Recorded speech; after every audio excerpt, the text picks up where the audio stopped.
Come on in, come on in, come on in, folks. We have another good one lined up for you tonight. Come on in, come on in. That's what I'm talking about. Welcome to Trip Talk. This is our third episode of Trip Talk. And man, I'm telling you, I am enjoying it because there are more people getting out, riding. And they're hitting these highways, byways. They're hitting all these POIs, points of interest. They're doing the Four Corners run. They're doing the 50cc run. They're riding all over the place. I am telling you, man, this is probably the biggest year that I've seen people doing some LDR, long distance riding. Come on in, come on in, come on in. How you doing, Bill? It's great to have you with us tonight. Joining us. I thought you was getting ready for the IBR, sir.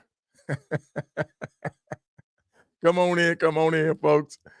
We're going to get this thing started. Hey, man, he did 11,000 miles in 11 days, and he did it his way. He living in the now.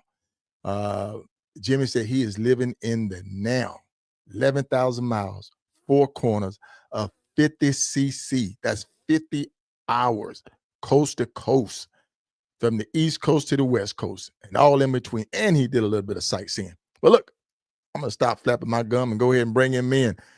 How you doing tonight, Billy? Jimmy. Hey, how's it going, everybody? How you doing? Man, I am good. I'm telling you, man, it's been an eventful day for me. But you know, I've been looking forward to this episode, man, because like I said, I was following your ride and seeing the places. I'm like, yeah, been there. Oh, that's great, man. That's great to see him going there. And you were hitting all the key areas, man, all the key spots. Which is good. I'm happy for you with this ride. But look, I'm done beating my gun, man. This is all about you tonight. So look, if you would, please introduce yourself, Jimmy, to my audience tonight. All right. So my name's Jimmy. Been riding for about 15 years. Really just started getting into the long distance riding and the IBA type riding really this past couple years, and have really been enjoying it. Got inspired by Reef and K Solo and the bunch of the like that are out here doing it. And yeah, just kind of been listening to how their get down is and everything, and just getting out and going. Okay. Now, is this your first like really big major ride though? I would say this is the first one like this. Okay. I have done a couple coast to coast trips. I have done several IBA rides and stuff like that. But as far as getting out and going circumventing the United States, yeah, this is my first time, and did it solo. So. Okay. And I love it, man. I love it. You said it right there. The magic word is you did it solo, and every bit of you. Now, every bit of this was you dealing with the weather, dealing with mechanical issues, mapping, and all of that great stuff, man. I know you did make some phone calls. You did get some pointers. Yeah. from Sharif and a couple of other long distance riders up there. I know you met up with some couple people that was kind of forward of you just by living on the West Coast. But the thing is, man, is you did it your way. You definitely, when you say living in the now, you were definitely living in the now. Now, when you initially started planning this trip, you ran it by the wife, the girlfriend. You ran it by the girlfriend, and she was like, "Get out of here, go do it," because you're supposed to be riding with somebody, right? Yeah. So originally, when all this started going into the plans last year, it was me and my partner Mike, long haul. We were supposed to be getting out on the road together. So a couple things came up, and he just wasn't able to make it. And there was a point in my planning where I started questioning whether or not I should get out and go. One being, I knew I was doing it in May, and that can be a huge coin toss with the weather up in the Pacific Northwest. So I wasn't sure which way I was going. Wasn't sure if I was going to run into closed roads, snow, and stuff like that. Another part is me and her. We have another little one on the way due in August. Baby girl. Congratulations. Thank you. So there was a lot of things that when he kind of told me he wasn't going to be able to go, I started saying, well, I could change my plans. I can still do a ride, and I could do something different. Right. And she came back to me. She was like, yeah, absolutely not. You've been planning this ride for a year. You done saved for it. I've been having to listen to you this whole time, and yeah, you're going on the ride. So, big shout out to her, and much love and respect for her for helping push me with something she knows I'm passionate about. Right. And it's always a team effort, man. I always salute that support. Just like what Dimple say, man, the number one supporter is that wife, man, household six. And she did an outstanding job of pushing you out there, man, and keeping you on task with this. So I know, like I said, you were planning to do it with somebody else. You had a plan A and a plan B, and you ended up having to just, I don't know if you nixed those two and and just shot from the hip. I mean, what was it at that point when you got that phone call and said, "Brother, I'm not going to be able to go with you"? So like I said, once my the plan forward was to go, it was the original plan. I knew I was going to push down to Key West and push across the bottom as fast as I could, because I was on a time crunch with my work schedule. I had 13 days to do this trip, and because I had to be back to work. Okay. So, again, with it being May, not knowing what I was going to run into, I was trying to come up with a couple different routes and figure out, all right, well, if I can't get across the 90, how am I going to get down? How am I going to get back? So, but yeah, it was just moving forward. And once I got out on the road, as y'all know that we're following along, a lot changed. I started seeing different things. I started going different places that weren't originally on my plans. The original plans was this was going to be a 4 corners ride. I was going to hit these points and keep it pushing. Going across that bottom, the way I did it, it gave me so much time to really enjoy the West Coast roads and kind of sightsee and do a couple other things that were on my point of interest points on my map that I took advantage of the time. And that's awesome, man. That's awesome. We had talked. I think we may have talked even when you was on the road. You was asking for feedback and everything, and you talk about not planning stops, planning the bases. The base was the 4 corners ride. That was the basis. That was because living in Virginia, you're coming out of Virginia. So you're in between Maine and you're in between Key West. The factor is you said, I am going to go south and run that bottom route. bikes packed, got all my gear, bike service, everything good to go. Got my four corners flag. And then when did you take off? Did you take off in the middle of the night? Did you take off with an intent to ride 1,000? Because I think it's 1,000 from your house to Key West. What was your plan? So let me kind of start off. I don't like you kind of led on to. I don't necessarily make plans when I ride. I have a overview idea of what I'm doing, and everything else I just base it on how I'm feeling. I don't plan hotel rooms. I don't plan gas stops. I don't plan any of that. I'm on the road riding, and I'm riding from early morning until I get tired, and I'll figure it out then. I knew I was going to get to Key West. Key West was 1,100 miles away, and so I knew I was going to push to Key West. The original plan, I thought I was going to be in Key West by like 9:30. Ran into some traffic in Miami, kind of delayed me for a couple hours, and I got into Key West at 11:30. I was still feeling good, so I got my pictures and everything, turned around, and my mind was to get above Miami so that I could position myself for tomorrow. Okay. And that's what I did. I rode up to Alligator Alley, and that's where I bedded down that night. Man, that's a good track right there. We always talk. See, that's long distance rider right there. Me and Reek, we love to see a nice track.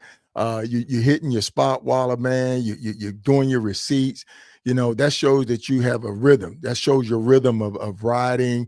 But at the same time, you're taking in your scenery and you're sticking to task. And I see where you dropped down and you left from out of Key West and came back and you start running the 75 back up. Is that correct? Yeah. Okay. Good deal. So where did you bunk out that first night? That was Alligator Alley. Okay. Alligator Alley HD? Yeah. Yep. Alligator Alley, Harley Davidson. Okay. And I know people were talking about, man, you camped out down there. You're lucky you didn't get mugged, man. Did you have any incidents? Did anybody bother you, or was it a pretty restful, peaceful night on this one? Yeah, no issues. So again, when I bedded down on that one, I think it was around 3:30 in the morning, something like that. There was no one out. There was no one around. I just threw the hammock up and stayed there. And I've ran into this before. Like I've done this before, right? When I've had bike issues and you get to the Harley dealership and they're not open, so you wait till you wait, get some sleep and wait for them to open. So yeah, that was I always feel the safest that way, man. I mean, I'll just pull right next to the building, right there by the service door or something like that, and put the building between me and the bike. So if anybody come up, you know what I'm saying, they got to work their way to get to me. But I never had any issues, especially when I go through Arizona. right. I hit a dealership on the 8 in a heartbeat, man. Tucson, Harley Davidson. I'll be up under the little foyer right there, man. Pull up on the little bench and kick back. But good deal. That saved you probably about $125 right there for 3 hours of sleep, 4 hours of sleep. Smart thinking, good call, man. I like that hammock. I like the way you got you. And then you're also running a moto. Is that a moto jug? Yep. Okay, you're running a moto jug for hydration. Nice. We run that during the Hokahay for extended long rides, man. It's always good to get that cool water in. Yeah, so on my setup, I got the moto jug as you saw, and that's where I keep my water. And then I also have a bottle holder right there on my handlebar, and that's where I keep I'll keep a bottle of water, typically with like a Pedialyte or what is it, the IV, something like a supplement to help that part of it. Okay. So you were hydrating properly We know what the rest is. You know what I'm saying? We know what the rest is. And then a little bit further on in the conversation, we're going to talk about that wall, because I know my man Count was talking about the wall, and we referenced that Yep. in our prep about hitting that wall. But I know you are on Alligator HD. You wake up and you say, "Hey man, I'm getting ready to hit this 10. I'm getting ready to push across." Now, you reached out to Reef.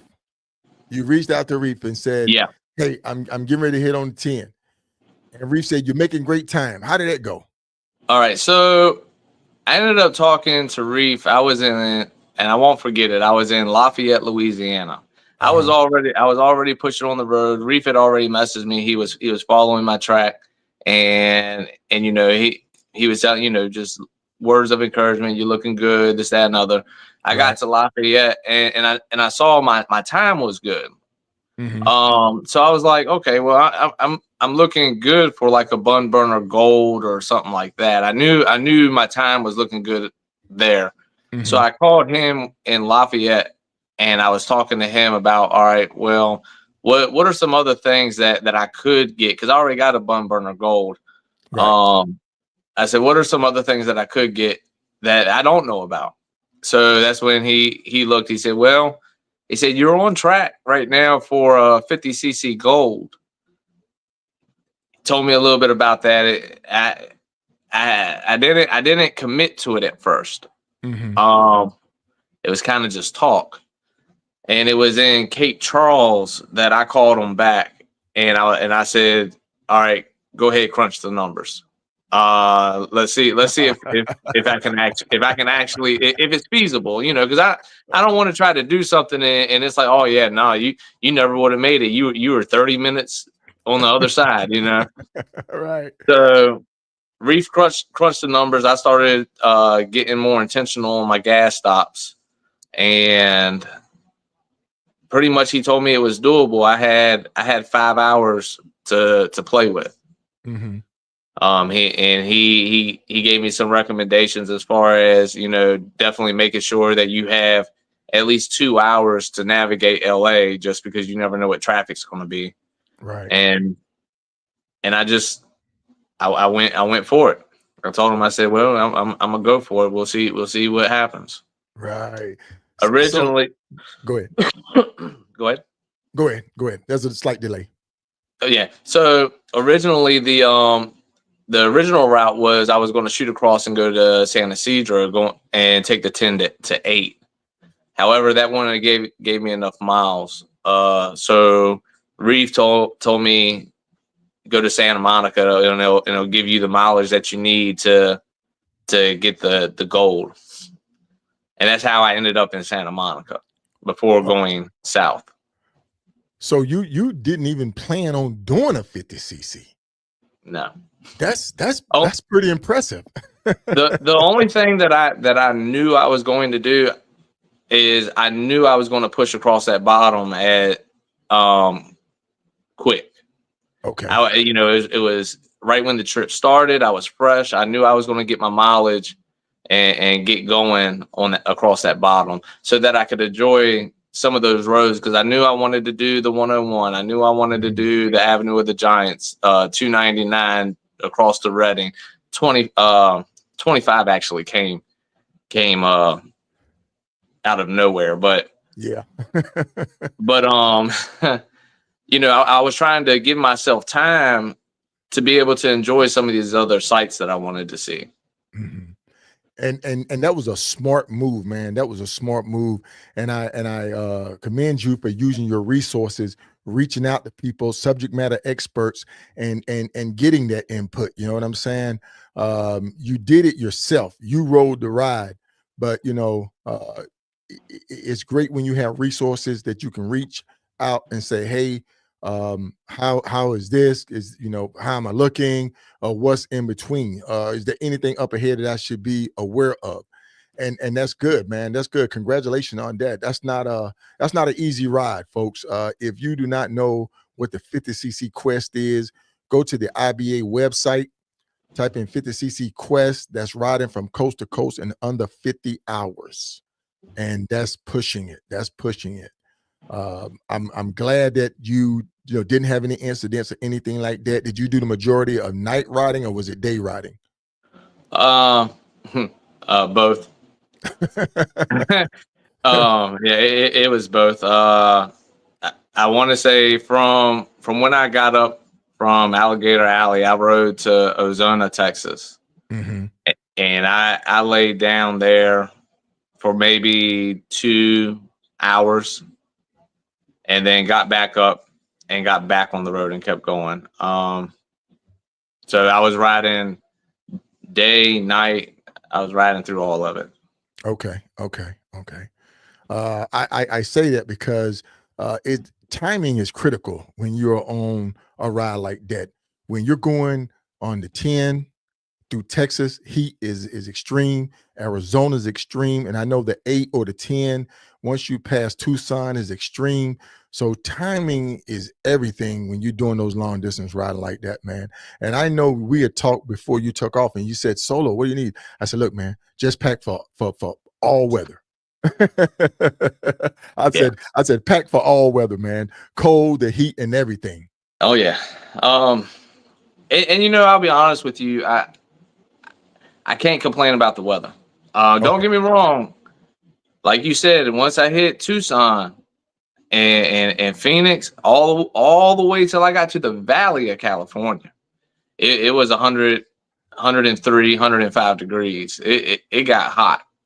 Yeah. But outside of that, it was I mean, even going through Texas, I was surprised I was in the 80s. Okay. Nice, Yeah. nice.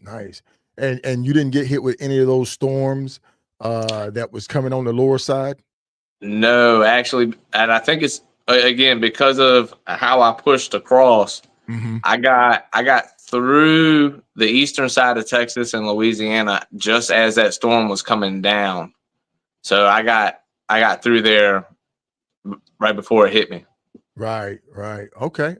I know a lot of people got hit with that storm, while they were out there. I know Highway Bully, she got hit with the storm.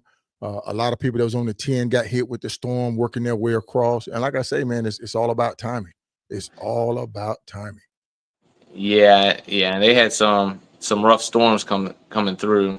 So Okay, good deal. So we hit San Ysidro. Like I say, man, we already had I-10 to the end family out there on that side waiting for you, man. I know Highway Dre, he been out doing his amazing ride with the SCMA Adventure Series, and Becky Tart is an I-10 to the end ambassador, man. Have I will travel ambassador. I take it you broke bread with Becky. How did that go, man? Was it good, refreshing, seeing somebody, Dre from the East Coast, Becky there from the West Coast? Oh yeah. So this is my second time hitting LA, and every time I go there, I'm reaching out to Becky and trying to catch up. So yeah, that was great. I told her, I said my number one priority was to again reach out to her if she was available, but Mm-hmm. I was in search for tacos in LA. Yeah. So fortunately for me, I had Becky that could take me to the right spots. Because I thought I was going to venture that route on my own and just navigate LA trying to find a taco joint. And right. Yeah, I ended up just going on south, San Ysidro. San Ysidro, man. You dropped down on. Did you take the 5 down? Yeah. Okay, that was pretty smooth. Just taking the 5 down, San Diego, hit down San Ysidro. I saw that when you went there at the border, and I tell you, man, I think the first time, no, I didn't miss it, but there's one time that I did miss that turn where I had to go to the checkpoint, and I had to tell them, "Look, I'm just turning around. And they kind of laughed at me, man, because I guess they kind of knew that, yeah, you missed it, buddy. You missed it. Folks, if you go down there, you don't want to miss it. You don't want to miss it because that's not a nice sight to see when you're going through customs down there in Mexico. But good deal, man. Good deal. Folks, I just want to welcome everybody for coming in tonight. I know I got DJ Effects on. I got my man, DJ Effects on. I got Mr. Hughes on. Joe Fan on, Dante Johnson, thank you for coming in. Views on Twos, Mr. Lance coming on. Thank everybody for joining us tonight with Trip Talk. I have my special guest on, Jimmy. I'm killing your last name, man. I said, man, how do you pronounce that, man? He said, Spinagle. Spinagle. I said, man, you might well hang that up for me, man. Spinagle. But yeah, man, thank you for coming on the show and sharing your journeys and adventures. Like I say, man, it's good to see somebody when they go out there on an adventure ride such as yours, 11,000 miles, and come back successfully. You know, we're not having any major incidents or something like that. So now we're back on track. We touched base with our second corner, and we're in LA. We're eating tacos with Becky. And then we're just gonna shoot over. Did you shoot over to the Bay Area? Is that where you met up with Dre? Where did you meet up with Dre at?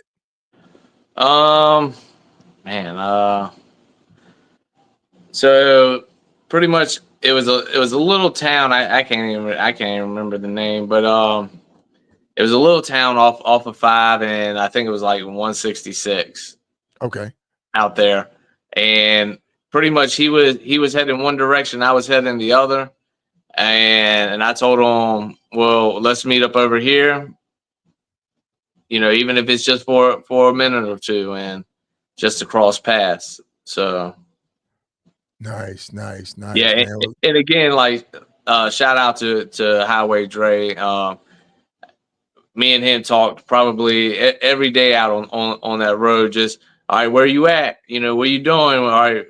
You know, he was out there hitting national parks, hitting roads, doing missions, and you know he was seeing where I was, and so it was real cool to just have that camaraderie on the road. Right. Hey, what's up, Kodak? Hey, Kodak, man. I got to get you on the show, man. I got to get you on the show. You pushing hard, Kodak. I sure you're gonna be heading west here pretty soon, man. Keep pushing hard. Keep doing what you're doing, man. So I know Dre, did he give you any info? Because he was already up north. He was already up in Blaine. Was he giving you any pointers? Was there anything up ahead that you should know about? No.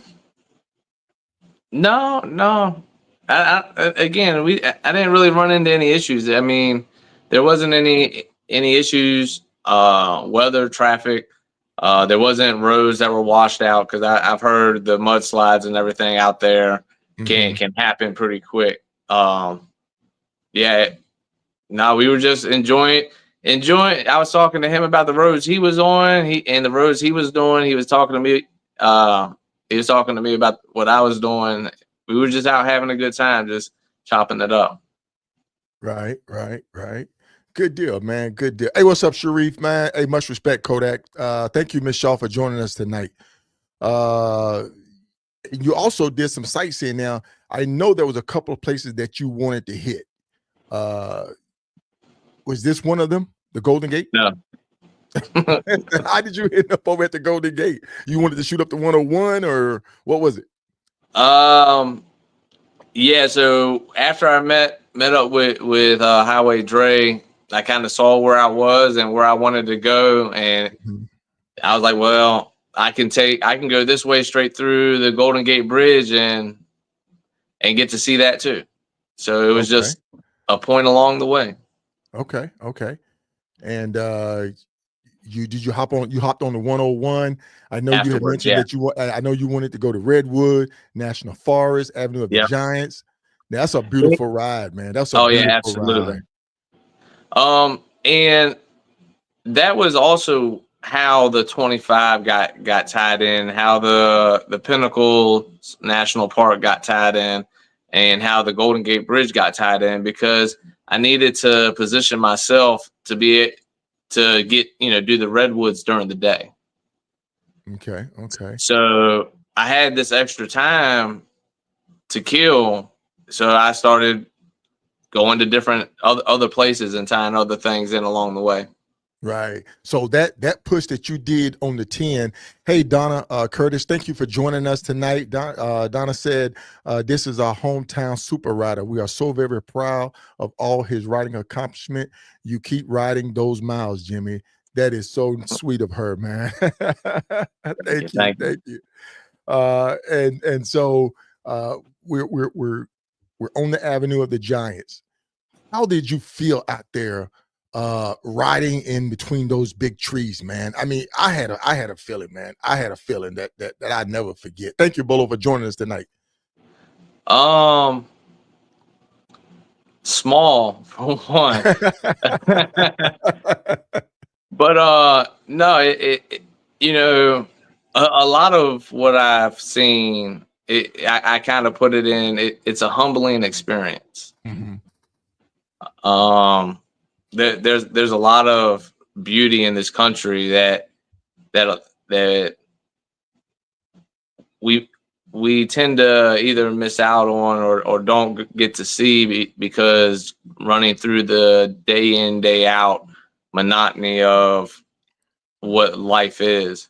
Right. And there's a lot of beautiful places that are waiting to be seen. And riding through this and all of it, the size, the quietness, how quiet Yes. it is out there.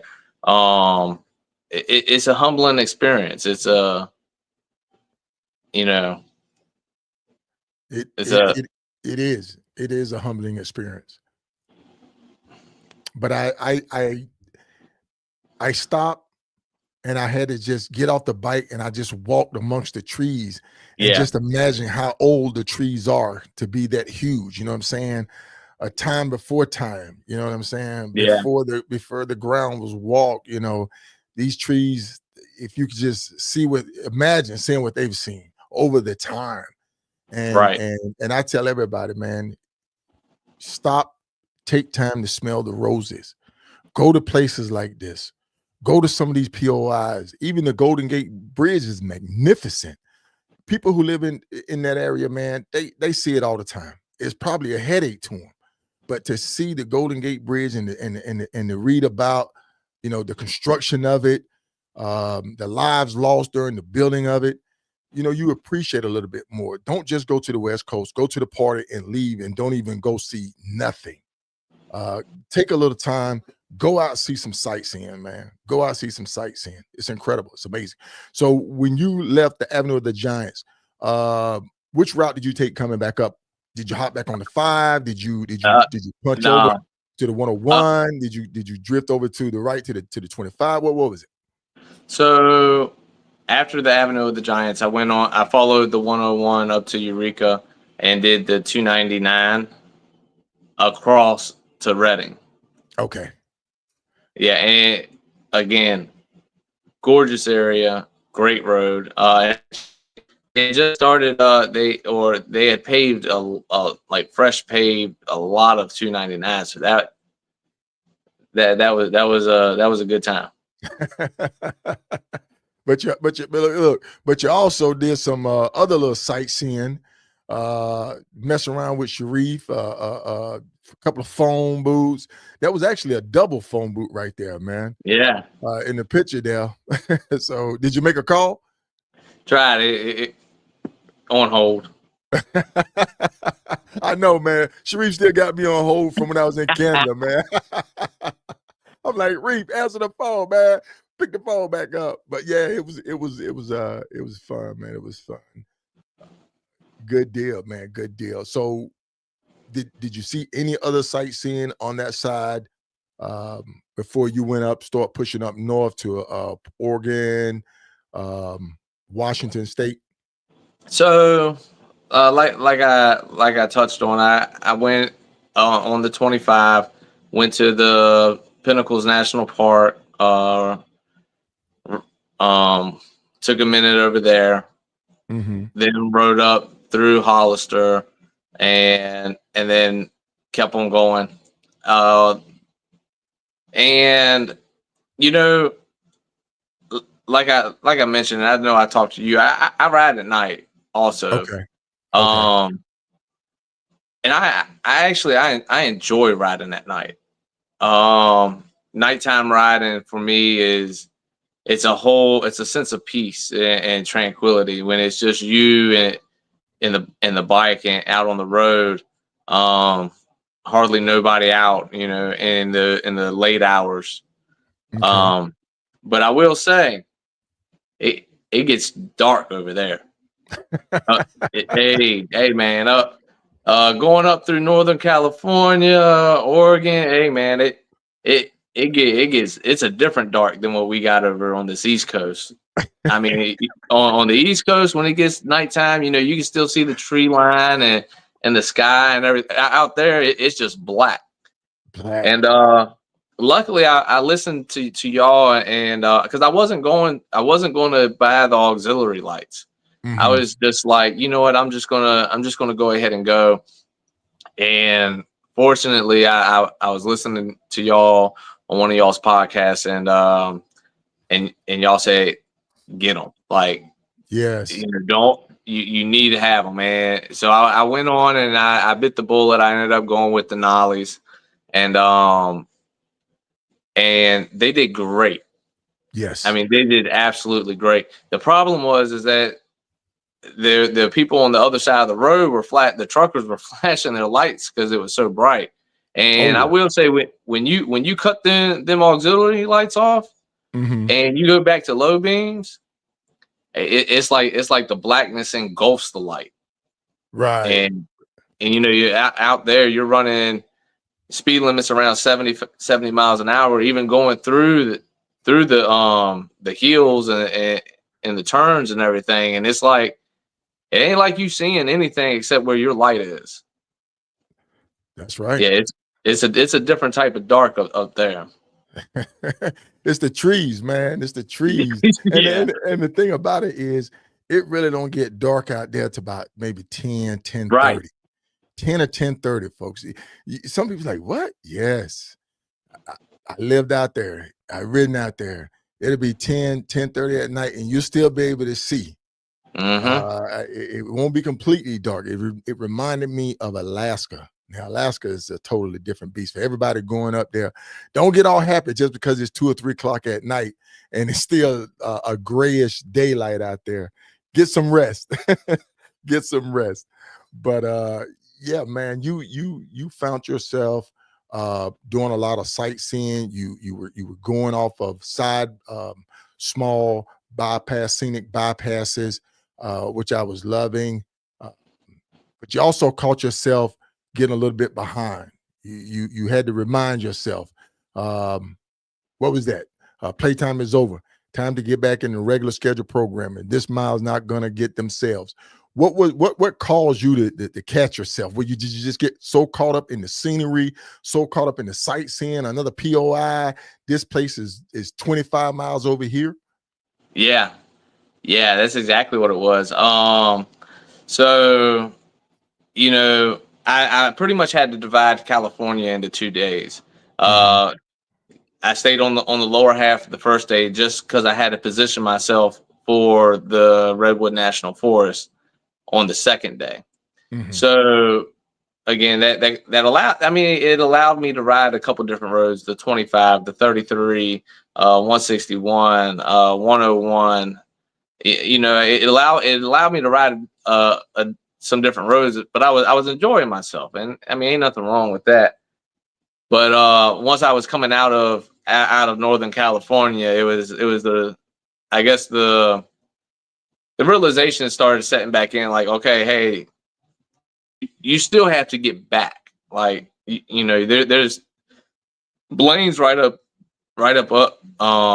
top, but I still need to get all the way to Madawaska and come back down. Mhm. So it was just a reminder for me, like, don't the the the mission isn't over. You know what I mean? Okay. Like, there's still more to it. Right. You found yourself kind of getting caught up in wanting to sightsee. And folks, that happened to you. That's a good thing. That's a good thing that you get so caught up in it. That means you really enjoying the ride. And when you get to the point where you're just enjoying the ride, enjoying the sights, you're not pushing, you're not trying to beat a time, you can enjoy it. You can enjoy it. I did skip one time, this time right here. Where did you do a lean-to at? That was in South Dakota. Okay, we're gonna get there, and this is what I love to see. I can't wait to hear about that. That's why I pulled it up, because I can't wait to hear about it, man. I've never done that. Only time I did a lean-to was during the Hokahay, but on my regular rides, if I'm gonna pull up, I'm gonna put my tent up. I'm gonna get me about 4 or 5 good ones, man.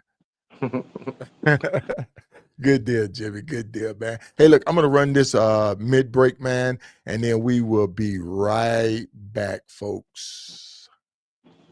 What's going on, y'all? Lincoln Infield here, Carolina's Full Throttle Magazine. Always a proud supporter of K-Solo and everything he does, his rides, everything like that. Amazing association, man. I'm proud to be associated. Y'all take it easy. We'll see you around.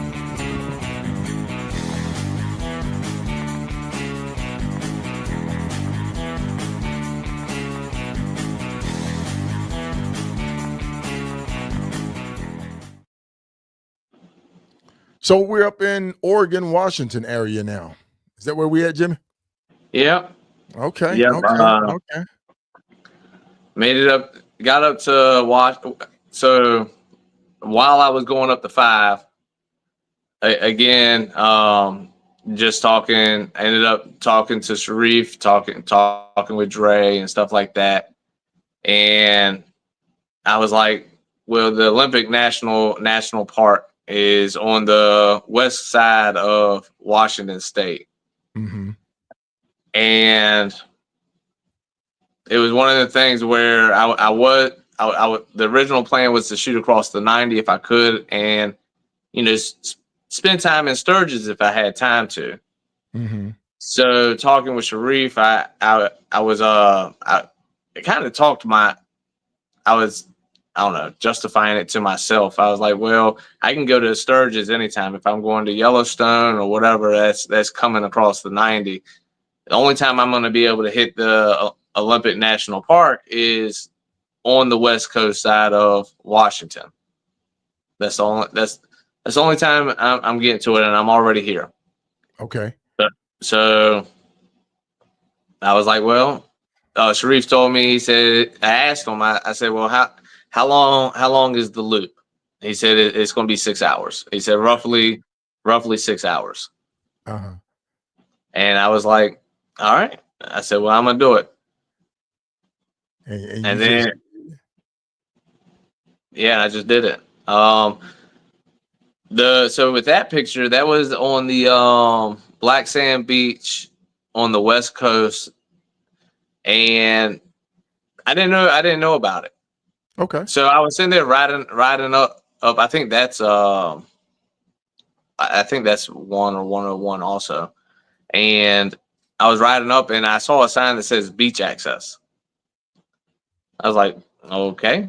And then I kind of looked over, and the sand looked black. So I was like, hold on. So then I saw like another beach access, and then by the third beach access, I was like, well, I'm gonna pull in over here. I'm gonna take a second, get off the bike, and see what it is. And that's where those photos came from. Nice, man. That's what I love. That's what I tell everybody. Take your camera, take your phone, capture the moments. Because, man, when you sit down, when you get back home from the trip and you get ready to process the ride, you're going to have that AAR in your head. You're going to want to sit down and reflect on everything. You want to tell your significant other about it. There's nothing like pulling out that camera. I know I go to Duke, man, and I'll pull out the camera. She said, let me see where you've been, man. So it's always great that you can reference that. That's good. That's good riding right there, Jimmy. Congratulations, man, on seeing. That's one of your first, right? Because you said you didn't know anything about it. Yeah, no. And this was my first time in the Pacific Northwest. Yeah. So this was definitely a lot of firsts for you, man. Yeah. Yeah.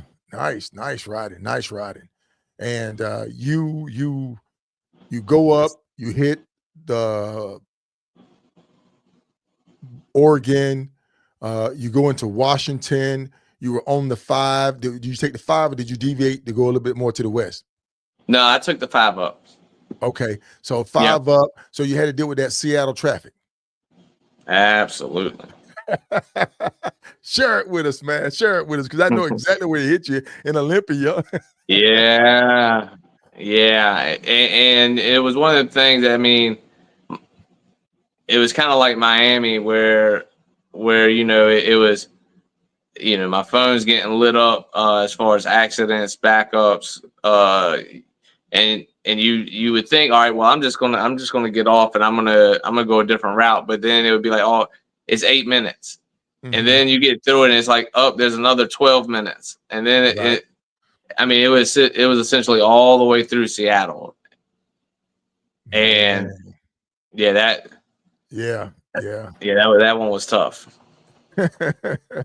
If you're not used to that Seattle traffic, it'll hit you right there in Olympia. It's almost like a funnel. I-5's funnel down because you're actually going between a military base, Fort Lewis, Washington. I think they did expand that section during 9/11. They had it became a choke point where they had traffic backed all the way up from Lakewood, Washington to the Canada border, all the way down past Oregon, where traffic was literally at a standstill during 9/11 when that happened. Look it up, folks. It was pretty bad. But they're working on trying to ease that up, man. I'm pretty sure they're going to end up maybe making a beltway around it because it's a horrible choke point in that area. But you finally made it through. Did you stop in Seattle? Did you stop anywhere along that route? No. You should have went to the Needle, man. You should have went down to Pike Place, man. Yeah. Put it on. I just put it on the map. Put it on the map. Put your pin back up. On your next trip, you're gonna go out there. And I will just add this. I think that's the double-edged sword, I guess, so to speak, of long distance riding, especially, there's so much to see. You're not gonna fit it all into one trip. Mm-hmm. So it's about prioritizing it and saying, okay, well, these are the points that I'm going to hit this time. And as much as I would love to be able to drop down 2 hours here or jump across 3 hours there, I can't fit it in. Right. And it'll be there. It'll be there when I come back. Okay. And I know it's so much. And then you still on that time hack. You still on the time because you with at the end you were averaging basically 1,000 miles a day to the time. Maybe 900 here, maybe a little bit less here, a little bit more here, but you were on a time because you had to get back. But you still worked it in. You get up to Blaine, you do your check-in. Anything stand out about Blaine or anything up there in the far Pacific Northwest? I mean, I didn't get to spend a whole lot of time there. I know you're getting close to that Canada border and everything. That is small towns and stuff like that along the way. Right. No, but for me, I had heard about the Northern Cascade Mountains. Mm-hmm. So the original plan was to drop back down, jump on the 90 and shoot the 90 across. Okay. But again, I'm here and it's here. So I ended up calling Reef on that one, and I was like, "Hey, you know about this?" And he was like, "Mm-hmm, sure do." and I was like, "Well, look, I think I'm gonna take the 20." He said, "Well, you need to make sure it's open." He said, because that's another road that the snow can come in and it could be closed on you. Right. So he helped me with that. I got to looking it up, and he ended up finding it, and it was open. So I ended up shooting now, across there. now I have to ask you this. It's great to have that resource available to you, to be that forward eyes. Is it something now that you learned that you're going to be able to do on your own during your journey? Oh yeah. So I ended up pulling up the national parks listing up there. I just typed in Northern Cascade Route 20 closures, and there's websites there, all that stuff. They do a pretty good job of keeping all that stuff up to date on road closures and everything. So yeah. Yeah, good. And I know the 90 is good. You're gonna go through, what is that pass called? So Kwame Pass. You'll get sleet, snow up there, man. It's a major ski resort up that area for Washington. But it's that time of the year. It'll roll in on you. It'll dump a ton of crap on you, man, and it'll have you in a bad place. Yeah. Oh, and I will say, so going up again, this was my first time in the Pacific Northwest. So running up through like Oregon and everything, and getting to see like Mount Hood, that. No idea that mountain was as big as it was. I mean, even when I got into Washington, you could still see Mount Hood over in Oregon. Mount Hood, so that was Mount Rainier, Mount Everest. Yeah, that was pretty cool. So yeah, man. And if you get the chance to get back out there, if you can ride on the backside of those mountains, Mount Rainier and all that. It's some beautiful riding up there. Some nice, beautiful scenic bypasses. It's really good riding when you get up there, and a lot of historic routes up there as well. Okay, so we're moving right along, man. We're moving right along. We're on the 90 now. We're heading back east.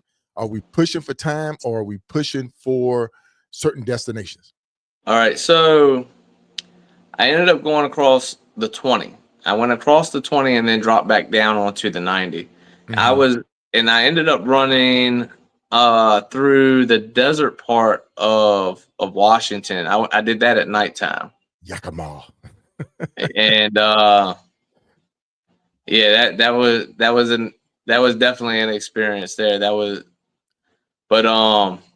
Yeah, so once I got put back to the 90, got down into like Spokane, and then at this point, I was starting to push. So I was shooting on across. I got into like Idaho, went on through, went into Montana, and again, Beartooth Pass came up. Bam. And I was like, you're standing in snow, baby. Yeah. And it was one of the things where it's like, if it's open and I can get through there, this is the time to do it. So yeah, I ended up going up through Beartooth Pass, and had a really, really good experience with that. How did it make you feel going up the Beartooth Pass? Because it can be scary.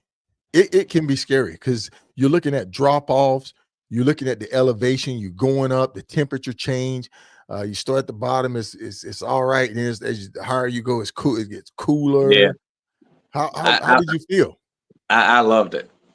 I love stuff like that. Again, because it goes back to the whole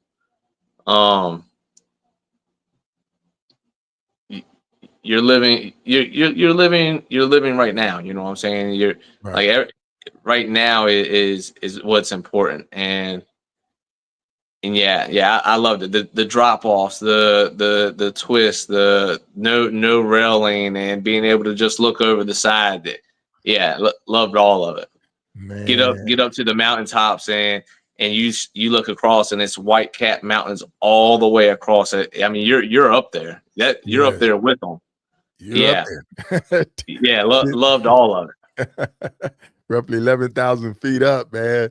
If Kodak's still on, man, a paratrooper can jump at 10,000 feet, man. That's low altitude jump.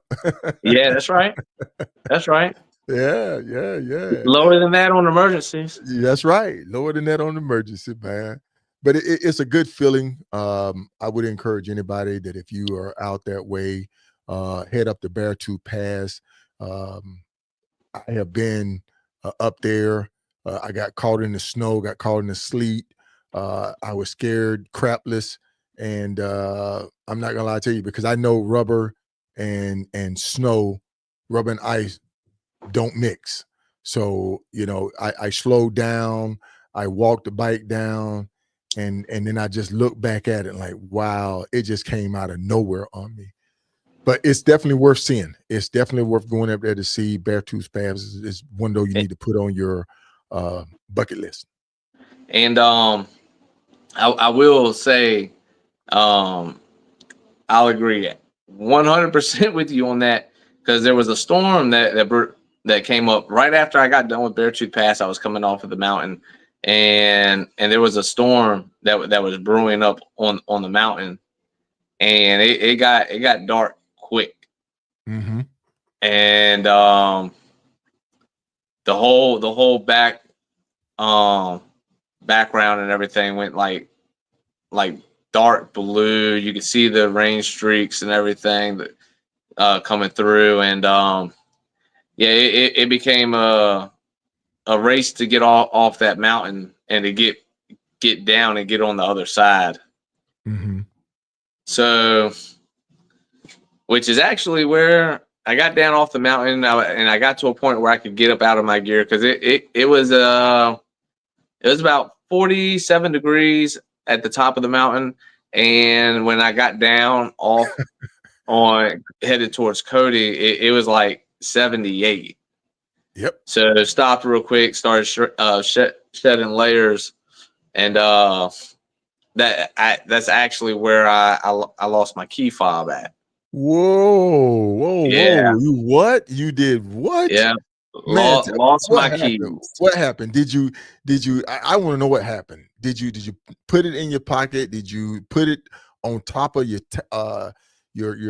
tour pack? What happened with that, man? So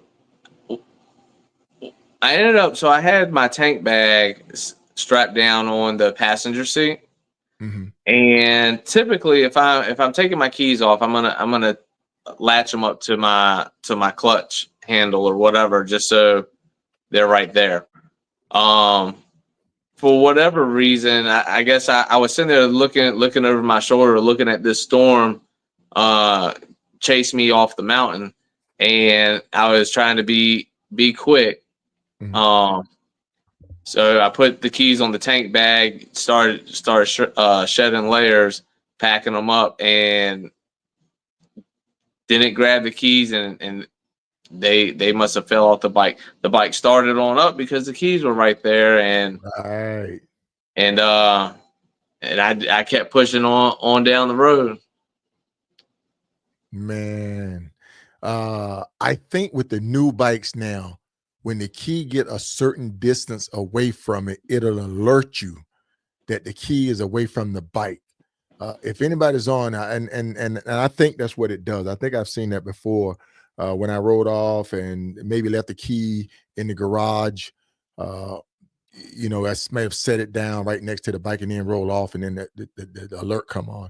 But you did know how to work the pin, though. You did use your pin code, so you weren't stranded. So, folks, here's two lessons that we just learned. Always maintain or keep control of your fob. And if for whatever reason, if the battery go dead, if you lose it, learn how to work your pin. I don't know if Gold Wings, I don't know if Yamahas, I don't know if BMWs have that security ability for you to go in and manually punch in the pin, but learn how to use your pen. Yes, Dre. Yes, no fob detected. That's it. No fob detected. I couldn't remember the terminology, but yeah, there's something that come on that says no fob detected.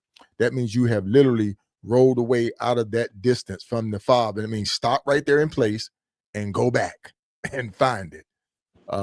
At a gas pump, change your clothes, restroom, any little thing like that right there, getting money out of your pocket can cause you to just misplace that fob and put yourself in a bad situation if you don't know that pin. And if you buy a used bike, make sure that dealership change that pin before you take possession of that bike, because you do not want to get out there and do not know the pin. Only the old owner know the pin, and then you're going to be screwed. Now, I think there may be some emergency override, but you don't want to have to deal with that when you're on the road. Good deal, Jimmy. Way to recover, man. Way to recover. Salute you on that. Definitely a lesson learned. So how did you end up rectifying this problem? Did you? Well, we won't turn it around. We won't turn. So when I realized that I was in Basin, Wyoming, so I was already 100 and some miles away. Wow. Now it threw me off my game. My mental, it threw me off my mental state. Okay. And so I ended up calling Amber. I was like, "Hey, babe, you know, I ended up losing my keys. I'm in this little town, Basin, and I ended up getting gas. That's when I realized it. And I told her, I said, well, you know, she asked me if I was going to continue riding into the night. And I said, and I told her, I was like, no, I said, I'm not in the right headspace. So I said, I'm probably just going to stop, get something to eat, and find a place and bed down, and try to, you know, tomorrow I'll get it straight.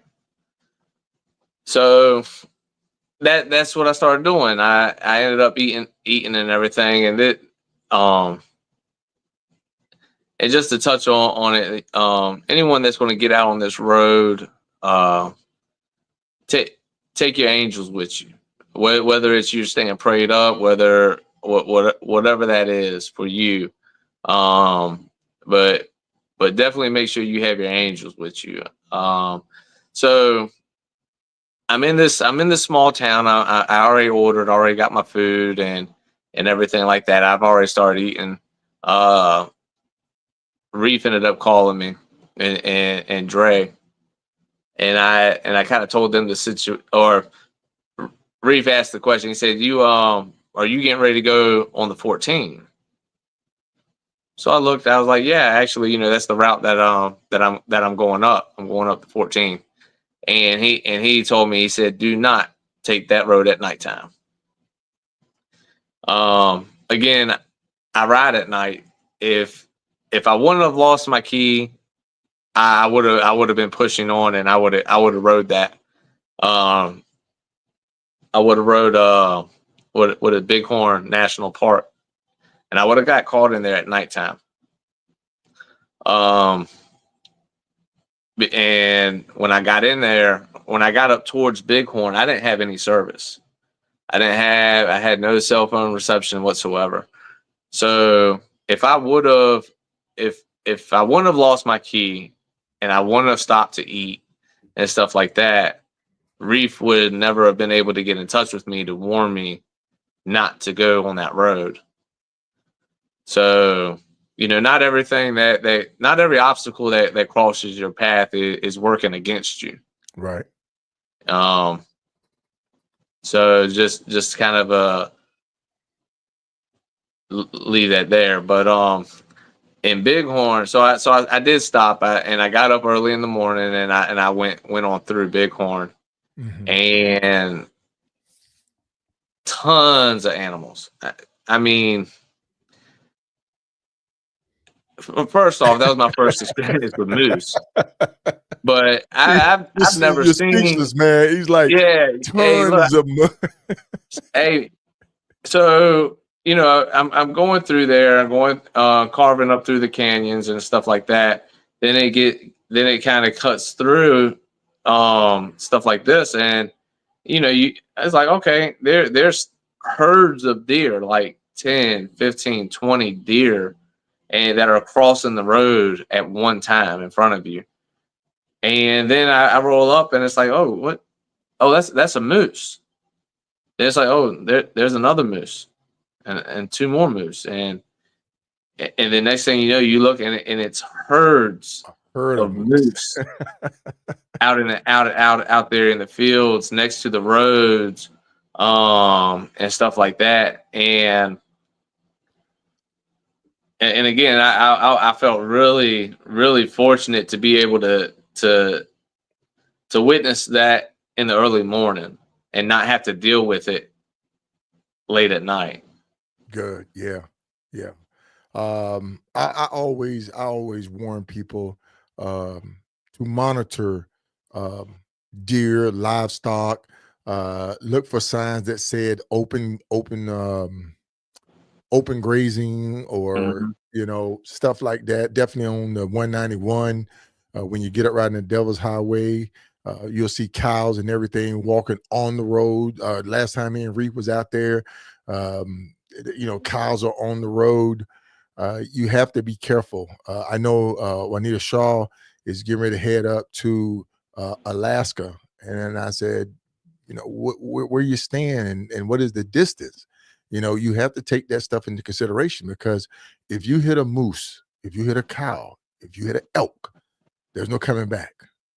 The bottom of their stomach is literally probably 6 feet high with a moose, and you do not want to take no headshot from a moose. It's about 1,300 pounds walking on stilts, man. It's crazy. But that's a good call. Once again, shout out to Sharif for keeping you informed, and also talking about your guardian angels. Never outride your guardian angels, folks. Trust me when I tell you,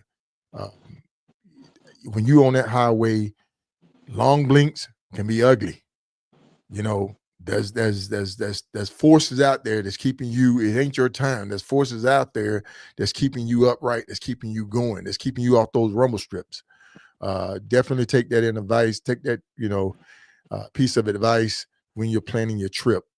Think about night riding with moose, with cows, with deers, all of that. And in rams, you got some places where you have rams, a whole herd of rams will be coming across the road. They don't care, because why? That's their element, that's their habitat. So it's open grazing out there, man. It's open grazing. So we keep rolling. Now, is this before Devil's Tower or is this after Devil's Tower? That would be before. Okay. And we have some issues with the bike. Yep. So just to touch on that, and I ended up taking them off. So I was running I ride a 2016 Road Glide Ultra, and the 2016s did not come with the tire pressure monitor system already in it. So there was a couple times where I've been on the road and caught like a nail in the tire, and the tire start going flat or whatever. So my thought was, okay, well, I'm gonna go aftermarket and get a sensors and put on the bike, put on the valve stems, and run a dashboard up top to tell me what the tire pressures are. That way, if something happens, I could probably catch it before it becomes a big issue. So the brand that I went with was it's Steelmate. It's not very big. It's and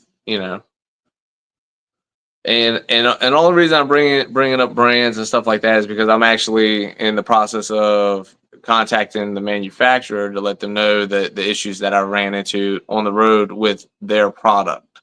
Yes. So what this did is it screwed onto the valve stem, and it sent the signal up to the sensor or the console and told you the tire pressure, and it was live, real time. Well,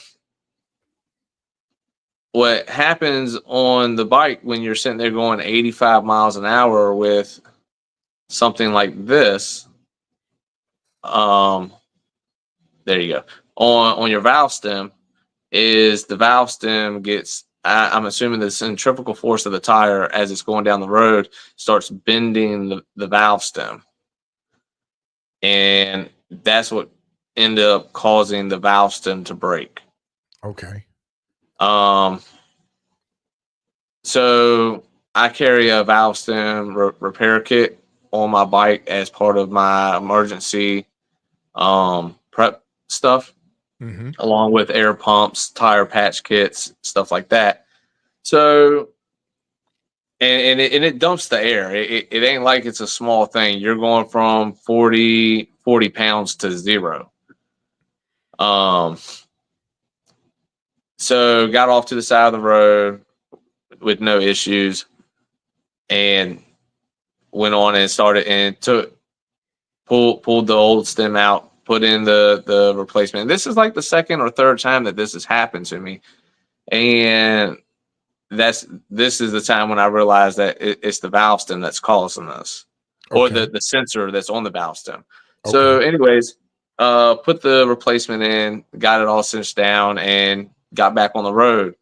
I was on the side of the road for maybe 10, 15 minutes. Okay. So so it was just a simple fix. You had another kit, valve stem kit as part of your prepping and planning, forward thinking, and it come to fruition where you were able to get yourself out of that jam. Good job, man. Good job. You're using a lot. You're using a lot of what you've seen and heard off of other podcasts, people that you talk to. That's good. That's good to hear, man. This is educational. It's good to see somebody on there, one of their first really major 11,000 mile run, and the thing that you've been looking at, the group that you affiliated with or in, you're learning from them. You should learn from the groups. I say it all the time. If you're in a group, you should learn something from that group. You should take something from it. Either you're going to learn a place to go, something to do to get you out of a jam, or a contact or a product that'll help you on the highway. Yeah. Yep. All right. So we're packed. We're back up. We're running. We're heading to Devil's Tower. Is that where we headed? Yep. Okay. Yep. Pushing on the Devil's Tower, and going into Sturgis. So first time out there. Yeah. Okay. Yep. Okay. Yeah. So my range or my area was typically Kansas, Nebraska, and down. And this ride here is what put me in some of the other states that I haven't been to yet. So okay. So and I'm gonna stay on topic, but how many states is this for you now? How many states do you have?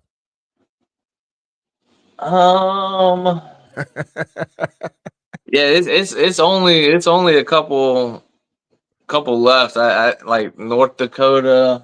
I think it's only a couple that I hadn't done yet. Okay. How was it seeing Devil Tower for the first time? I see that big old grin on your face. It's always good to see a grin, man, a smile. Yeah. That was cool. And again, a friend of ours reached out, and a family member of Amber's reached out and was like, "Hey, go see this, go see that." And I was like, "Okay, all right, cool." No extraterrestrials up there. Yeah, no, none that I ran across. Yeah, man. I camped there. There's a KOA at the base of Devil's Tower. Really nice KOA.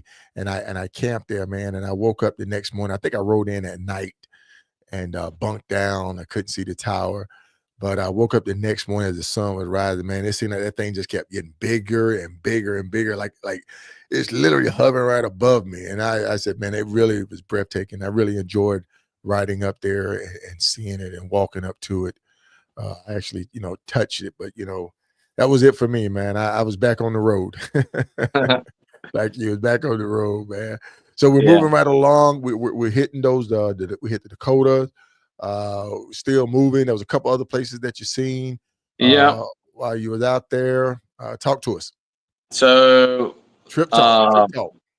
yeah, did Devil's Tower, did Mount Rushmore, did what is it, Iron Mountain Road, jump back on the 90, Destiny Earth and Sky, Mhm. stop when it's all that, and yeah, then it was just after that, that's when it was like, all right, time to get on this road and go. I want to say I was probably somewhere around like day 8 at this Uh-huh. point. Uh-huh. And this is where Iron Mountain Road, going through the tunnels, Yep. which was also awesome experience on that road and everything like that. I really wish I had more time to spend in that area and like really get into like the Badlands and was it Yes. Spearfish and stuff Yes. like that. But again, it's there, Yeah.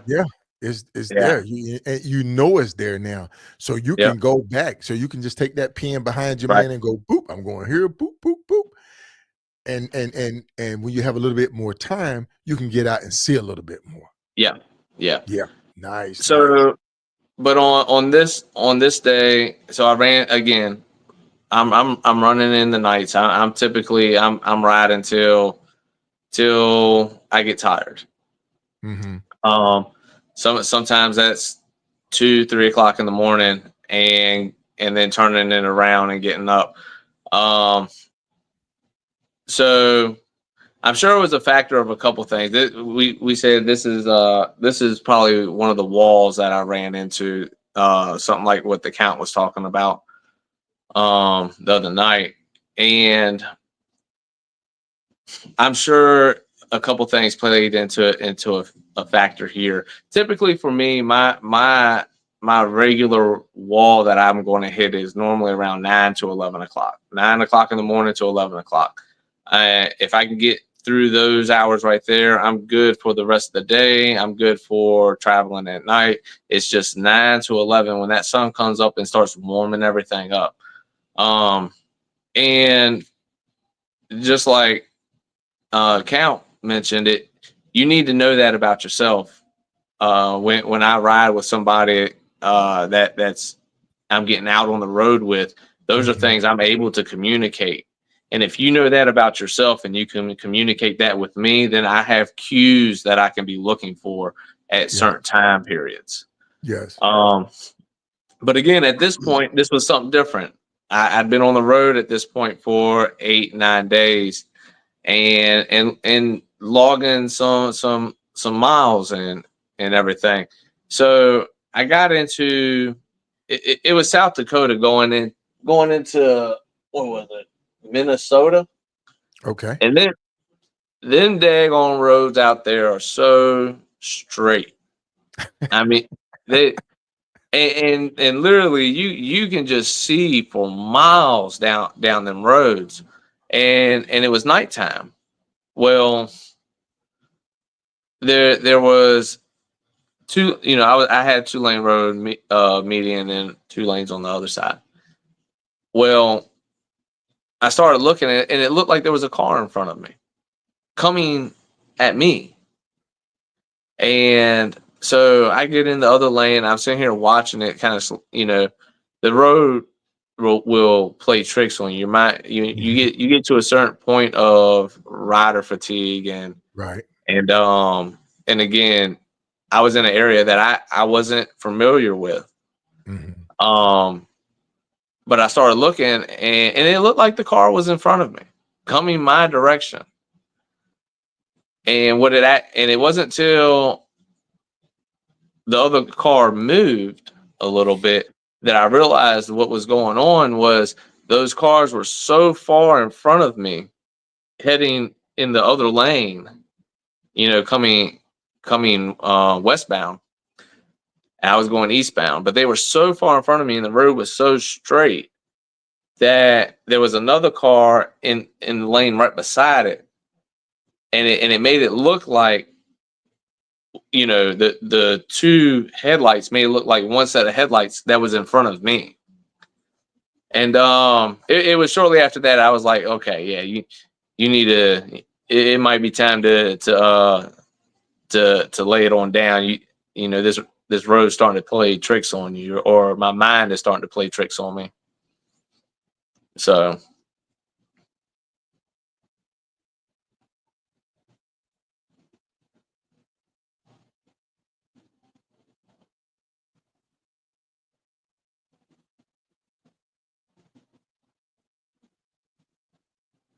You there? Can you hear me? It's like we know when Sharif and I ride, we kind of know based off of our routine when we stop. There's certain things that we do. You know what I'm saying? We always call out spot. You know what I'm saying? To mentally get us into our routine, so we can see each other. We start seeing the wear on each other. When we did the 48, the Rat 48, we push hard. The three of us, Sharif, Dave, and I, we push hard. And there was time where we knew we had gone past our limit. And that wall that he's talking about, folks, is that period of time that no matter what you do, your body naturally knows it needs to rest or it's going to stop. Your body will stop. You can push 24 hours one day. You could push 22 hours the next day. You could push 21 hours the next day. But the thing about it is, it's going to get to a point where you hit that wall and your body is literally going to say, I'm going to shut down. I'm going to shut down. And no matter how many sunflower seeds I eat, no matter how many Red Bulls you drink till your head swell up and you got a throbbing headache, or no matter how much coffee you drink, your body is going to sit there and say, I need to shut down. That's that time where you need to listen to your body, folks. Pull over, pull out your cot, pull out your tent, get you a hotel room, charge back up, charge the body back up, charge the brain back up, charge your eyes back up, and get back in the game fresh. And be safe about it. Is when you exceed those limits, when you try to break through that wall, man, that you may come out on the other side, you may not come out on the other side. But yeah, it's good that you realize that. And you're a shift worker too, correct? Yeah. So I do, where I work at, I do 12-hour shifts, rotating days and nights. There's times where I'm working 18 hours. For whatever it's worth, like me throwing my body into around like this, I don't want to say it helps me with my riding, but I'm not going to say it doesn't, because I'm used to having to push through and work long hours and throw my body from days to nights and vice versa. Okay.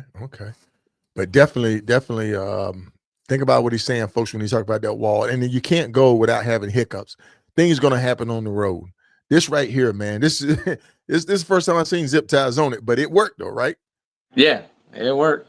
Yeah. So a truck ended up kicking something up off the road, and I swerved to miss it from hitting the front wheel of the bike. But it ended up hitting the floorboard and busted the rubber mounts out from underneath of it. And so, yeah, zip tied it down. And just kept booking it, man. Just kept booking. That's good stuff, man. That's good stuff. So we're going to go ahead and get ready to push you on up into Canada. I think I spoke to you briefly right before you went across. You was asking me some questions about it. I said, hey, man, look, it's going to be cold up there at night, buddy. Did I lie to you? Yeah, no. It seemed like right when I got on around the Great Lakes, and it was a different cold. Mm-hmm. That 47, 45 degrees on the West Coast, and 47 degrees up around them lakes, Mm-hmm. it's not the same. No. That humidity starts setting in, and it sticks to you. Uh-huh. So It's bone chilling, man. It's bone chilling.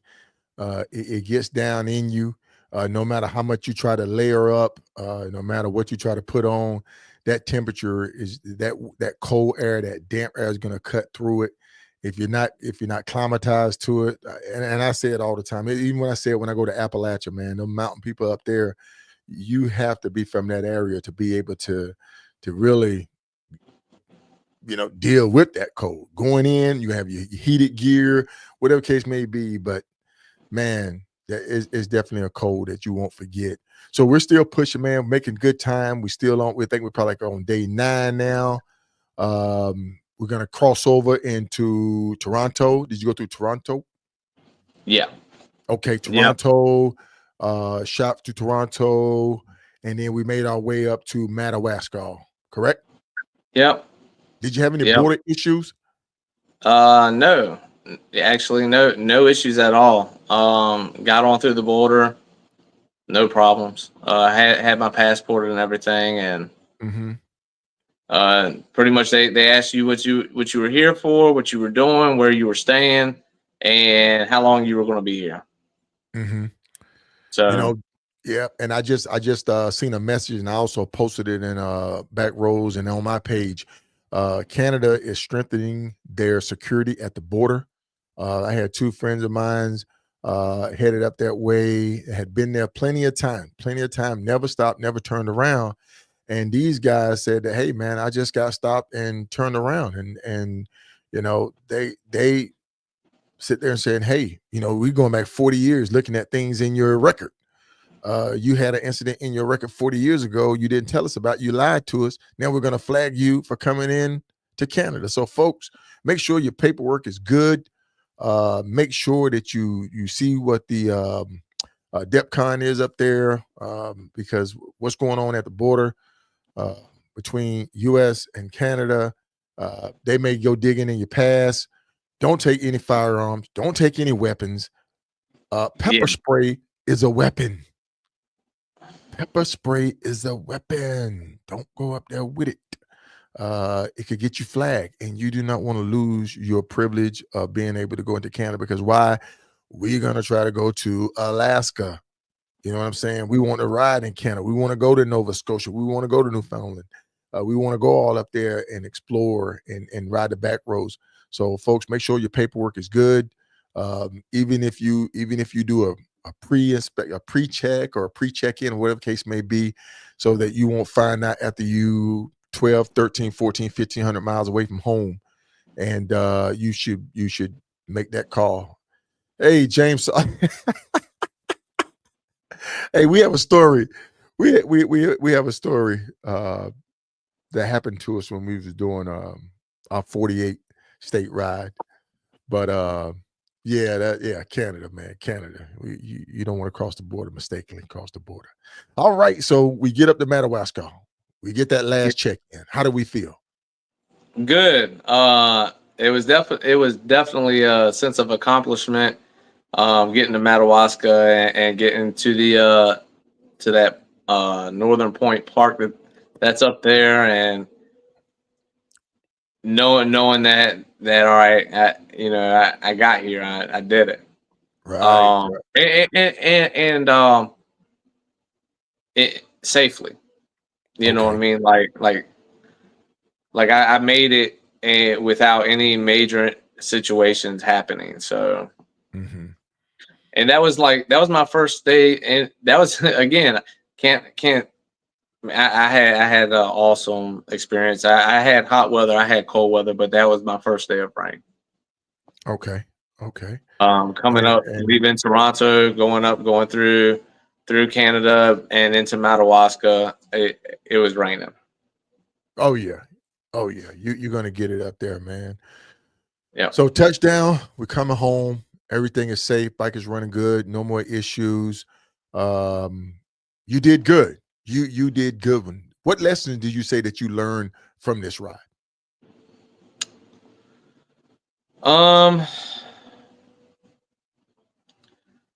So again, listen to your body. I found limits. I found what I'm capable of doing on this ride. I found my limits on this ride. Listen to your body. Um, and again, don't. And I've heard other guests they've come on and have said this too. Don't wait. You know, if there's a ride, if there's something going on, tomorrow's not promised. And really what I mean, not just this ride, but a lot of my long distance riding and my rides in general, it's my passion and love for being on the bike. I love riding. We all have life. We all have bills, jobs, responsibility, family, things that are going on. The noise of every day. My bike gives me the opportunity to pull away from that and live in what's happening right now. When I get on my bike and I get on that road, everything gets quiet. And I'd like to say it gives me the opportunity to think and think things through, but that's not what it is for me. It's searching for that peace and searching for that calm and that stillness. And that's what my bike, and that's what long distance riding and riding in general does for me. You know, find what that is for you. Right. And folks, I think he hit the nail right on the head. Don't wait for somebody else to do your ride. Don't wait for somebody else to do your ride. Get out there and ride your ride. Get out there and explore. Get out there and hit those back roads. Get out there and hit those scenic byways. Find you some POIs that interest you. You know what I'm saying? POI, points of interest that interest you. And get out and just enjoy the beauty of riding. You can do that with your significant other. You can do it in a club. You still can do it in a club. You can do it together. Right now, Boldest Riders MC, man, those guys are out there right now, man. I mean, they are getting Flagstaff from cold to rain to camping, the whole 9 yards. Shout out to those guys, man. And I know, and it's great. It's great. Just open, broaden your broaden your lane. I would say broaden your lane instead of just going one way. Just broaden it. Yes, Jimmy. And just one more thing, because I've had people bring up to me like, I can't believe that you would do something like that in that amount of time. And if I had more time, I would have loved to have taken more time. I would have loved to have had 30 days or something like that, 45 days to be out on the road and take my time across some of these regions of this country. I just didn't, but I don't let that stop you. Okay. Yeah, that's good, man. Don't let it stop you, because there's some great highways out there calling you. There's some great sceneries. Dre was doing some great posting, man. I know a lot of people that's out there right now riding, doing some great posting, and I'm happy to see that. I'm happy to see that the miles I put in, the pictures that I took, the places I've been, have inspired others to want to get out there and do it as well. Jimmy, we're going to get ready to wrap this show up, man. It's been beautiful. I've enjoyed it. It's exactly what I thought it would be. Thank you for coming on. Is there any last word you want to leave with anybody? No. Anybody you want to make sure you shout out the people that help you along the way, man. Give them a thank. Give them their shine, man. Yeah. So definitely shout out to my girlfriend Amber for the encouragement and being with me on the road, even if it was through phone calls and stuff like that. Mm-hmm. Sharif, big shout out to Sharif, to Highway Dre, Becky, you know, for just being with me in those parts of it, and kind of having those conversations and the camaraderie on the road. And yeah, man. Shout out to you as well. You know, a lot of this is legacy for y'all. You know, when y'all seeing us come up through and doing some of these things. So, you know, big shout out. Keep doing what you're doing, inspiring people to get out and do it. You know what I mean? You don't have to. You don't have to sit there and watch. Like, you can do this. You can do it. That's right, man. That's the whole reason why we've been doing it. I know that's the whole reason why I've been doing it. I want to show others that they can do it. All right, Jimmy, man, you go take care of that little one, and I would definitely be in touch with you, my friend. We're gonna have to break bread here real soon. I'll be seeing you. All right, my friend, you take care. Hey, folks, that was Jimmy, man. He just did 11,000 miles in 11 days. He had an amazing trip. He's had a lot of firsts during this ride, and he definitely is an inspiration. He got the bug. He's going to get out there and get more riding. This time opened up much and I do. All right, folks. I want to thank you for tuning in with Riding with K Soul, the podcast tonight. And everybody that's headed up to the start of the Iron Butt Rally, get ready. I think Paul Long has got one outstanding rally planned for you guys and gals. And once again, make sure you tune in right here every Tuesday night, Riding with K Soul, the podcast, where I'm going to highlight the unsung hero riders from across the nation. And on Thursdays, we do Trip Talk. So if you're out there riding and you want to come and get your ride highlighted on Trip Talk, hit me up. All right, folks, that's all I have for you tonight. Y'all take care. And remember, aspire to inspire, be legendary. God bless.